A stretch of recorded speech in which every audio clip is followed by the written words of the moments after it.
Zimbabwe's embattled leader Robert Mugabe has vowed to stay in power for several weeks, despite mounting calls for him to stand down now. In a live TV address, Mr. Mugabe said he would preside over the ruling party's Congress in December. The ZANU-PF earlier sacked him as party leader, and gave him less than 24 hours to resign as president or be impeached. His grip on power has weakened since the military intervened on Wednesday, in a row over who should succeed him. The crisis began when the 93-year-old president sacked his deputy, Emmerson Mnangagwa, 2 weeks ago, angering army commanders who saw it as an attempt to position his wife as his successor. Earlier on Sunday, Mr. Mnangagwa was named as ZANU-PF's new leader and candidate for the 2018 general elections. At the same party meeting, Mr. Mugabe's 52-year-old wife, Grace, was expelled from the party, alongside a number of other senior officials. But in his speech later in the day, Mr. Mugabe made no direct mention of those developments. The ruling ZANU-PF Party Congress is due in a few weeks and I will preside over its processes, he told the nation, flanked by senior military generals at his official residence in Harare. He acknowledged criticism against him from ZANU-PF, the military and public, and stressed the need to return Zimbabwe to normalcy.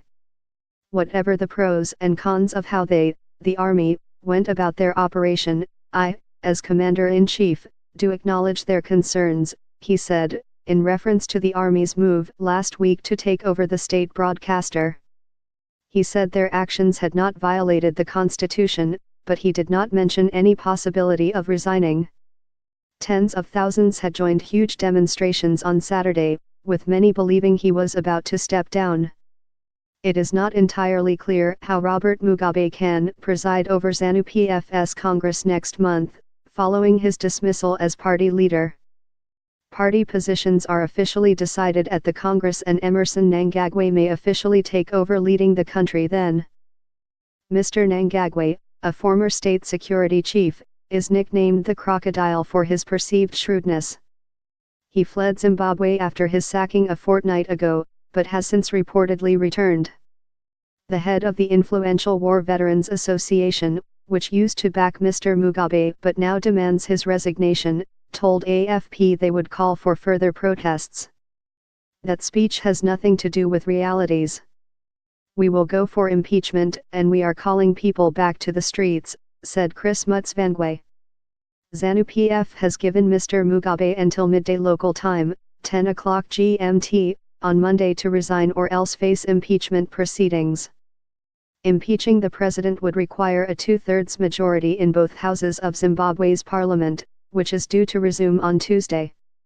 The opposition MDCT party has tried unsuccessfully to impeach Mr. Mugabe in the past, but this time the ruling party, which has an overwhelming majority in both houses, is likely to go against him. Opposition leader Morgan Tsvangirai said he was baffled by the president's address. He's playing a game.